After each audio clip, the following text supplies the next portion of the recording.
If you'll be combining wall and ceiling board and slat wall as part of your Trusscore installation, the estimating process is easy with some nuances that should be noted. Let's cover some helpful estimating tips that anyone should know when planning a Trusscore project using both wall and ceiling board and slat wall. Plan your design. Before you start estimating material for your project, you'll first want to finalize the design of your space. Think about the colors you want to use and the orientation of your panels. The possibilities are endless. Wall and ceiling board can be installed horizontally or vertically, and slat wall is always installed horizontally. Slat wall integrates seamlessly with wall and ceiling board and can be installed as a track, section, half wall, or full wall designs. Whatever you choose, we'll cover the tips to help with estimating.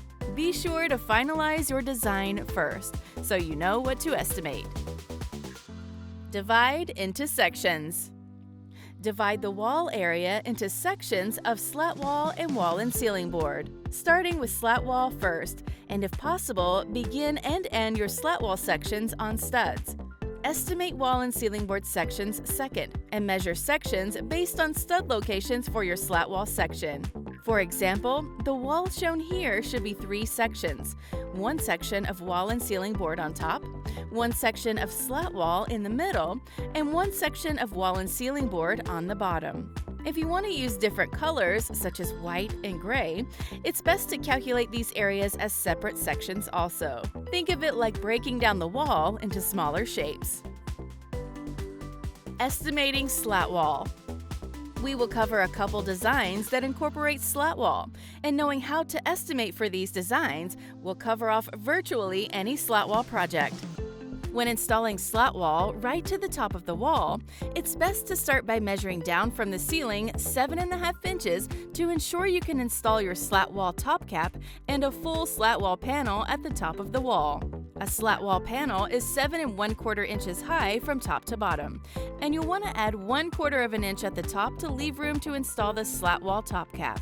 Then determine how many additional slat wall panels you would like to install and multiply this by 6 inches, the height of the exposed face of the slat wall panel. For example, 5 panels times 6 inches equals 30 inches. Add this measurement to your full top panel to get the total height of the slat wall installation. This would be 30 inches plus 7.5 inches equals 37.5 inches. If your design includes wall and ceiling board below the slat wall, your next step is to subtract the total slat wall installation height from your total wall height to determine the height of your wall and ceiling board installation. In this case, let's say the wall is 108 inches minus 37.5 inches for the slat wall equals 70.5 inches left for your wall and ceiling board. Finally, add 1.25 inch to this measurement to account for the overlap needed to transition between wall and ceiling board and slat wall. So in this case, 70.5 inches plus 1.25 inch equals 71.75 inches.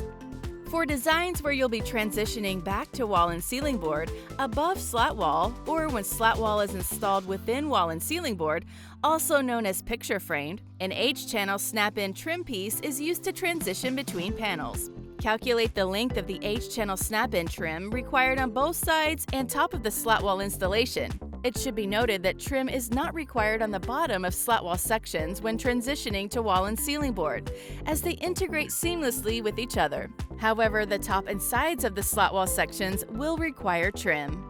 Where an H-channel snap-in trim piece is required, subtract 1/4 of an inch from both the wall and ceiling board and slat wall panel lengths or widths required to accommodate for panel expansion and contraction.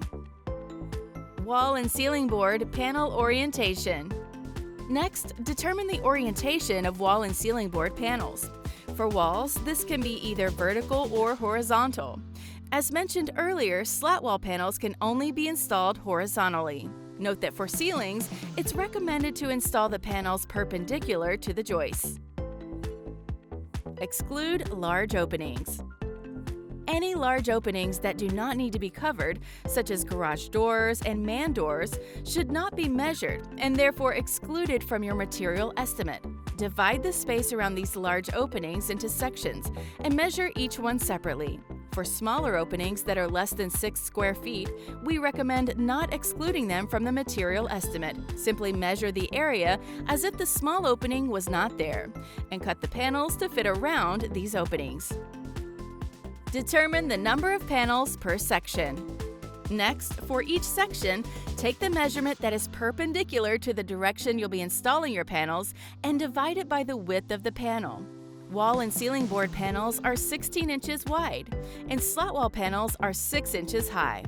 This will determine the number of panel rows required for each section. In the case of wall and ceiling board, if you're installing vertically, measure the wall from one side of the section to the other. If you're installing horizontally, measure the section from top to bottom. Remember, slat wall panels are only ever installed horizontally, so you'll measure your slat wall section from top to bottom to determine the number of panel rows. Here's a pro tip: when taking the perpendicular measurement, convert it to inches to make the division easier. For example, 20 feet is 240 inches. 20 times 12. 240 inches divided by 16, the width of a wall and ceiling board panel, equals 15. So 15 wall and ceiling board panels are needed. If you were doing a 4-foot high section of slat wall, then converting 4 feet to inches would be 48. 4 times 12. 48 inches divided by 6, the height of a slat wall panel, is 8. So 8 slat wall panels are required. Determine the panel length.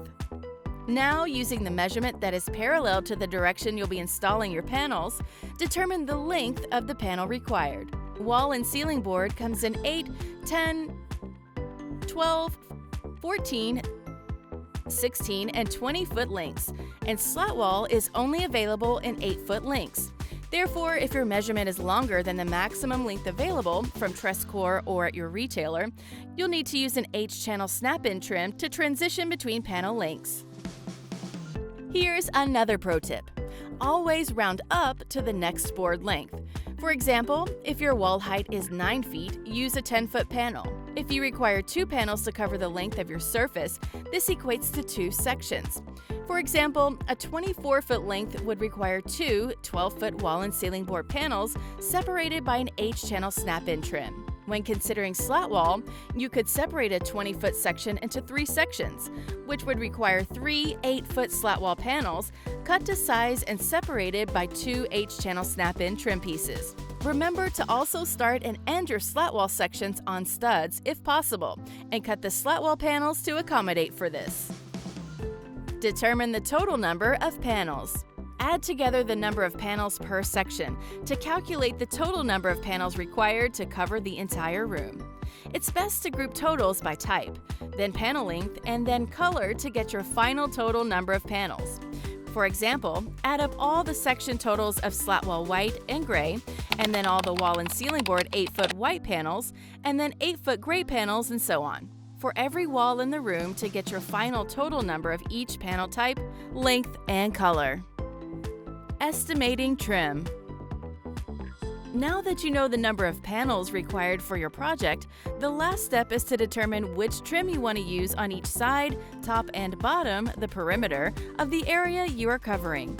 For the purposes of this video, we've chosen to use J-trim for the perimeter of all walls and window and door openings. J-trim can be used for the top and bottoms of walls, window, and door perimeters, and inside corners. Use 1/2-inch J-trim for wall and ceiling board, and 3/4-inch J-trim wherever you're using slat wall, as it will accommodate the thicker profile. In addition, a slat wall top cap trim piece can be used to finish the top of a slat wall assembly, where it does not transition directly to a wall and ceiling board. For more information on our trim options, visit trusscore.com/trims. Measure the perimeter of each wall in the room to calculate the length of trim required. You should also include any openings, such as doors or windows, in your calculation that will require trim around its perimeter. Also, don't forget to include any H-channel snap-in trim used to transition panel lengths. Following these steps will help ensure you have enough material to finish your project, regardless of the size, with minimal waste. Thanks for watching this video on how to estimate Trusscore, wall and ceiling board, and slat wall. For more information, visit trusscore.com/estimating.